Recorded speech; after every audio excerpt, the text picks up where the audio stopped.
नमस्कार।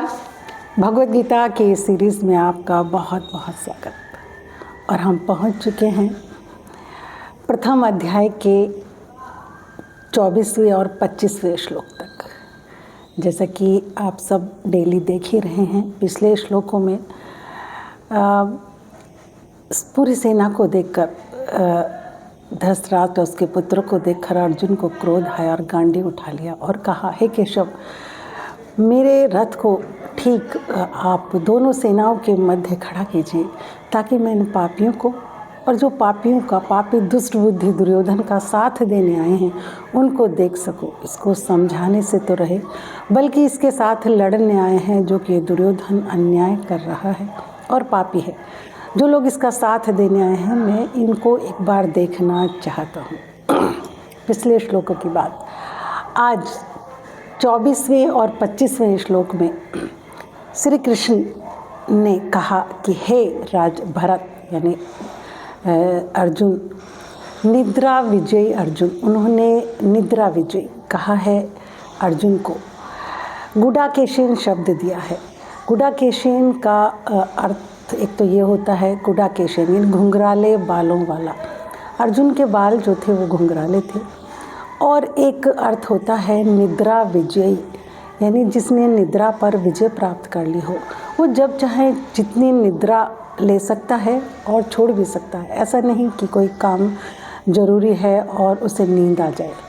तो निद्रा पर उसका अर्जुन का पूरा अधिकार था, इसलिए गुडाकेशन दोनों अर्थों में अर्जुन के ऊपर ठीक बैठता है। एक तो अर्जुन घुंघराले बालों वाला था और एक निद्रा विजयी था। तो उसने कहा, हे निद्रा विजयी अर्जुन, भारत है गुडाकेशन अंतर्यामी। श्री कृष्ण सब कुछ जानते हैं। एवं हृतिकेश अंतर्यामी श्री कृष्ण ने दोनों सेनाओं के मध्य, उभयो सेनाओं मध्य, दोनों सेनाओं के ठीक मध्य, आमने सामने सेना थी, बीच में जो थोड़ी जगह थी वहाँ पर खड़ा कर दिया रथ को। भीष्म द्रोण प्रमुख, भीष्म द्रोण के ठीक सामने सर्वेशाम महिषासम, और जो मुख्य राजा दुर्योधन के साथ लड़ने आए थे ठीक उनके सामने खड़ा कर दिया। स्थोपत्यम स्थापित, रथ को खड़ा कर दिया। इति उवाच पार्थ, और कहा, एतत् संवेतान कुरुन पश्य, कि हे अर्जुन अब देखो इन सारे कुरुवंशियों को। एक बार फिर मैं आपको अच्छे से हिंदी में समझा देती हूँ।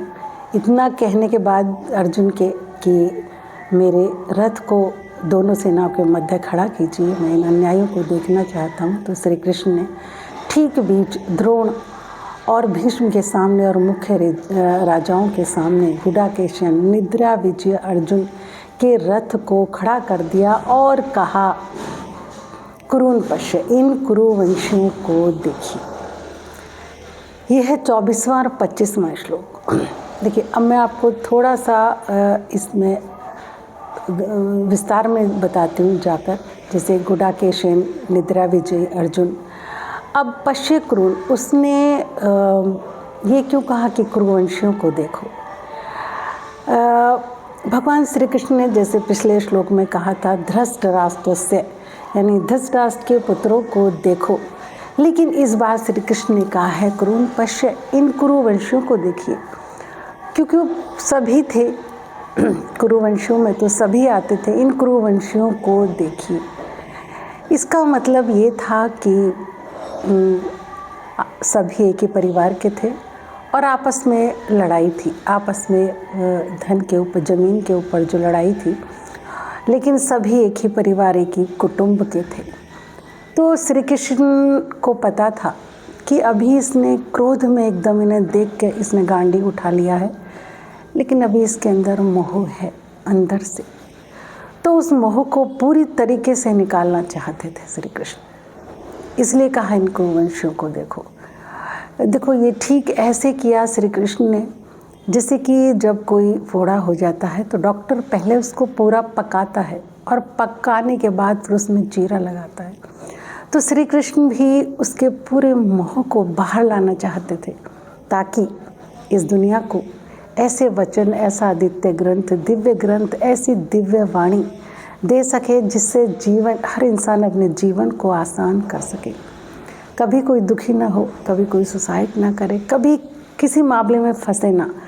और फंसता जब है, डाउट जब ज़्यादा आता है, जब वो अपनों के साथ उसका युद्ध होता है, अपनों के साथ उसकी समस्याएं होती हैं, उसे समझ नहीं आता कि ये मेरे अपने हैं, मैं क्या करूं। क्योंकि मोह के कारण क्या होता है, इंसान को अपनों के, अपने कुटुंब के, अपने परिवार के अवगुण दिखाई नहीं देते। ठीक ऐसे ही भगवान को भी कभी अपने भक्तों के अवगुण दिखाई नहीं देते। तो मोह भी देखो, दुर्योधन लालची था, अवगुण था बहुत बड़ा, लेकिन ये जो मोह है ना, इसको भी मैं तो बहुत बड़ा अवगुण ही समझती हूँ। और श्री कृष्ण को ये अवगुण दिखाई दे रहा था अर्जुन के अंदर, पता थी, लेकिन वो उसको बहुत बहुत प्यार से और उसको ख़त्म करना चाहते थे वो, क्योंकि वो नहीं चाहते कोई मेरे भक्त के अंदर, मेरे सखा के अंदर कोई भी अवगुण हो। और ये तो एक माध्यम था कि इसका पूरा मोह बाहर निकल कर आए। और उसके बाद अभी तो उसने गांडीव क्रोध में उठाया है, लेकिन इस युद्ध को बहुत शांत मन से करें, क्रोध में ना करें। क्रोध में कोई भी चीज़ जब हम करते हैं, कई चीज़ों में वो गलत हो जाती है, वो हम आवेश में कर देते हैं।